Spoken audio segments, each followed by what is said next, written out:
प्रधानमंत्री नरेंद्र मोदी रविवार को गुजरात स्थित सौराष्ट्र पहुंचे, जहां उन्होंने पवित्र सोमनाथ ज्योतिर्लिंग के दर्शन कर देश की सुख समृद्धि की कामना की।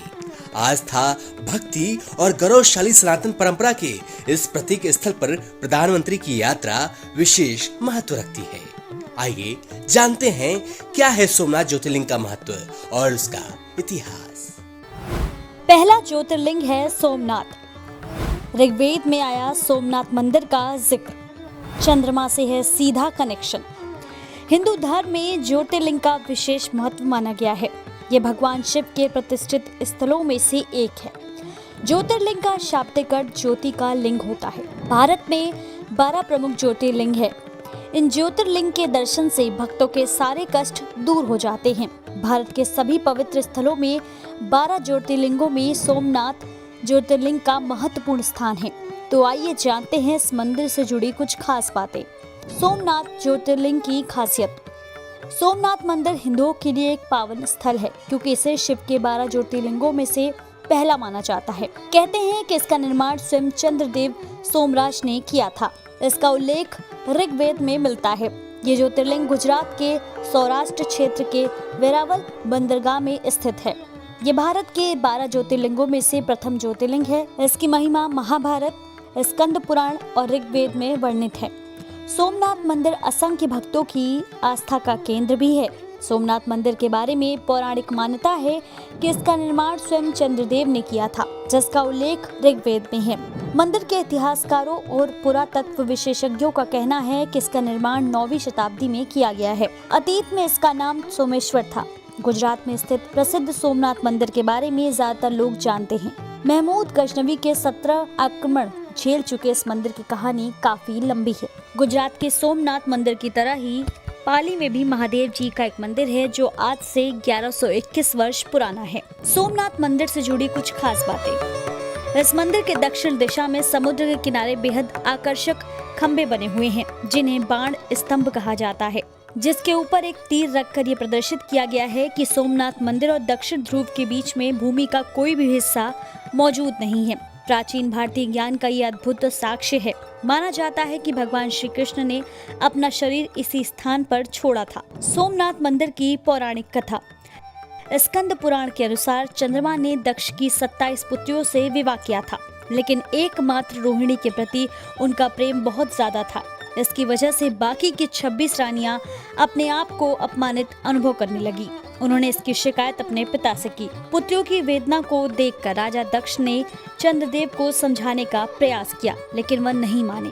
इस पर राजा दक्ष ने चंद्रमा को धीरे धीरे खत्म हो जाने का शाप दिया। इस शाप से मुक्ति पाने के लिए चंद्रमा ने ब्रह्मदेव के कहने पर प्रभास क्षेत्र भगवान शिव की घोर तपस्या की। फिर चंद्रदेव ने शिवलिंग की स्थापना कर उनकी पूजा की। चंद्रमा की कठोर तपस्या से खुश होकर भगवान शिव से उन्हें श्राप मुक्त करते हुए अमरता का वरदान दिया। इस श्राप और वरदान की वजह से ही चंद्रमा 15 दिन बढ़ता है और 15 दिन घटता रहता है। कहा जाता है कि श्राप में मुक्ति के बाद चंद्रमा ने भगवान शिव से उनके बनाए शिवलिंग में रहने की प्रार्थना की, और तभी से इस शिवलिंग को सोमनाथ ज्योतिर्लिंग में पूजा जाने लगा। माना जाता है कि सोमेश्वर ज्योतिर्लिंग के दर्शन और पूजा से सब पापों से मुक्ति की प्राप्ति हो जाती है। इस स्थान को प्रभास पट्टन के नाम से भी जाना जाता है। महाभारत काल में बना मंदिर। मान्यता है कि इस मंदिर का रूप महाभारत काल में दिया गया। उस समय यहाँ चंद्रभागा राज्य के राजा सोमदेव हुआ करते थे। उन्होंने पहली बार यहाँ मंदिर बनवाया। फिर महाभारत काल में ही राजा सोमदेव के वंशज राजा भीमदेव ने मंदिर का जीर्णोद्धार कराया। 7वीं सदी तक भीमदेव द्वारा बनाया गया मंदिर अस्तित्व में था। उस समय इसे दुनिया का सबसे समृद्ध मंदिर माना जाता था। हालांकि इसके बाद तो इस मंदिर पर कई बार हमले हुए और इसे लूटा गया। अब जान लेते हैं कि कैसे पहुंचे सोमनाथ मंदिर। अगर आप सोमनाथ मंदिर जाना चाहते हैं तो आप प्लेन से, ट्रेन से और बाई रोड से भी आ सकते हैं। ट्रेन से आने के लिए आप किसी भी बड़े स्टेशन से सोमनाथ स्टेशन तक आ सकते हैं। सोमनाथ स्टेशन से सोमनाथ मंदिर के बीच 1 किलोमीटर की दूरी है। अगर आप फ्लाइट से आना चाहते हैं तो आप केशोद एयरपोर्ट तक आ सकते हैं। एयरपोर्ट से मंदिर का डिस्टेंस 15 किलोमीटर का है। वहीं तीसरा साधन आप बाई रोड आ सकते हैं।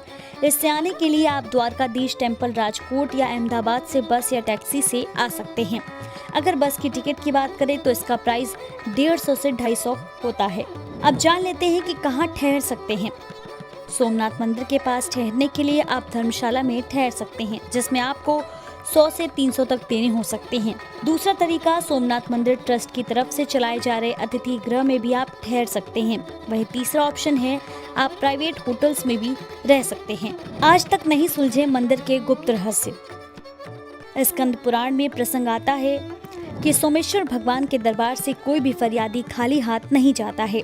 भगवान शिव यहाँ आने की इच्छा रखने वाले के भी बुरे दिन बदल देते हैं। इस महान ग्रंथ में मान्यता से जुड़े कई प्रसंगों की भी चर्चा की गई है। इस मंदिर के रहस्यों में दूसरा सबसे बड़ा रहस्य इसके अंदर की कई गुप्त गुफाएं और चंदन के जंगल हैं। मान्यता है कि इन गुफाओं में आज भी ऋषि मुनि तपस्या करते हैं।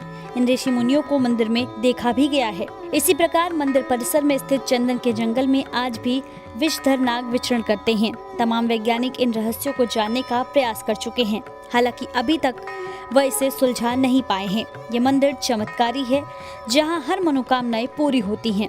इस मंदिर पर भी कई विदेशी शासकों के आक्रमण हुए हैं। मंदिर की मूर्तियों को खंडित किया गया, जो आज भी दिखाई देते हैं, लेकिन उसके बाद भी ये मंदिर अपने वैभव के साथ खड़ा है। महाशिवरात्रि पर यहाँ दर्शन के लिए श्रद्धालुओं की कतार लगी रहती है।